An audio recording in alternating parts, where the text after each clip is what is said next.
Sonic the Death Hog. Okay, it all started about a month ago.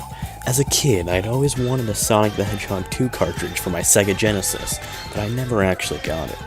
Not because my parents were poor, but because we just couldn't find any in stores. I had lots of other games like Streets of Rage 2, Flicky, Echo the Dolphin, and Ristar, but they couldn't compare to Sonic 2. While searching through things in my closet, I found my Sega Genesis in a box with all of my games. I took it out and placed it by my TV and then went to bed. The next day I looked on eBay for a copy of Sonic 2. I ordered the cheapest, but it was weird because it looked perfect copy. In the meantime, I played all of my older Sonic games for some nostalgia. In a few days, the copy came in the mail, and it looked in perfect condition. I popped the cartridge in and started up the game. The Sega screen showed, but the voices that said Sega sounded sadder, more depressed, and possibly scared. When the title screen showed, it said Sonic the Hedgehog 2, like it normally did. But the music was slower and lower pitched. The sky was red, but everything else was totally fine, except for something he spotted on one of the islands. It looked like the word help, written in blood. Sonic and Tails were also frowning, and they also looked sad and worried. I thought my mind was just playing tricks on me as I just woke up. When I pressed start, the Emerald Hill Zone started, but creepy music was playing. Sonic seemed really scared, and Tails was crying. When I reached the end of the stage, Sonic passed the sign. When it stopped spinning, I saw Sonic's face melting horrifyingly. At the end of the next act, I got ready to fight Dr. Robotnik, but the drill cart was different. It was faster, and Sonic and Tails seemed slower. When Robotnik came at me, I successfully jumped out of the way, but Tails got hit. Although I had rings, Tails died. He didn't just fall to the bottom of the screen, his body was attached to the drill. Robotnik started spinning it, and the speakers were overflowing with deafening screams until eventually Robotnik jumped out of the car and picked up Tails. Sonic was scared stiff, and he was crying. Tails was bawling, begging for mercy. Robotnik laughed horrifyingly.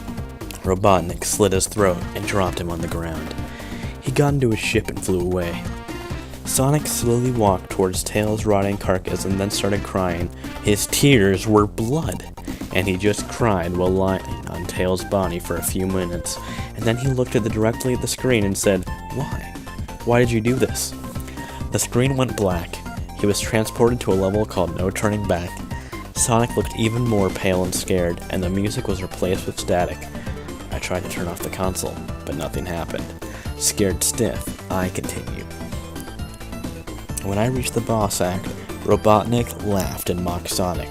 The boss was the same as Emerald Hill, but the drill in the car was covered in blood and Tails' insides. I tried to fight the boss, but I couldn't attack it. When I landed on it after jumping, nothing happened. Eventually I got hit, and just like with Tails, I had rings, but it was an instant kill. Robotnik then spun the drill, and the screams that Sonic let out filled the room. It was nothing that a 16-bit Sega Genesis could render. Then the spike stopped spinning.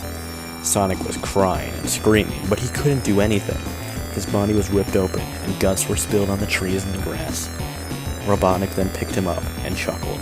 The screen went black and a cutscene started. Robotnik carried Sonic off to Emerald Hill, but it wasn't the sunny, shiny, happy first stage anymore. Bloods and guts were all over the trees, grass, and water. There was no sun. The sky was red. Robotnik dragged Sonic over to a spot near the lake. Robotnik then just simply tugged Sonic's leg, and it came off. He did this with the other leg, and then he walked away. The screen went black, and the second screen came, but this time it was silent. The title screen appeared, but this time there was nothing but static, and Sonic and Tails were both dead, lying lifeless. Blood all over them, and nothing but giant holes in their bodies. I started the game, but a black screen came up. Sonic's body, left by Robotnik and Emerald Hill, was still there and alive. "Why?" he cried. "This is your fault." Then the screen went black. I heard screaming from the speakers, but nothing was on the screen. The Genesis just turned off automatically. I ripped the cartridge out of the Genesis and threw it in the trash. I tried all the other games and they looked fine. Nothing like that happened again, aside from recurring nightmares. Epilogue! When the garbage came in, one of the collectors found a Sonic 2 cartridge. Ah, Sonic 2. I wonder if I could find my old Sega Genesis and play it. He took the game home, completely oblivious to what awaits him.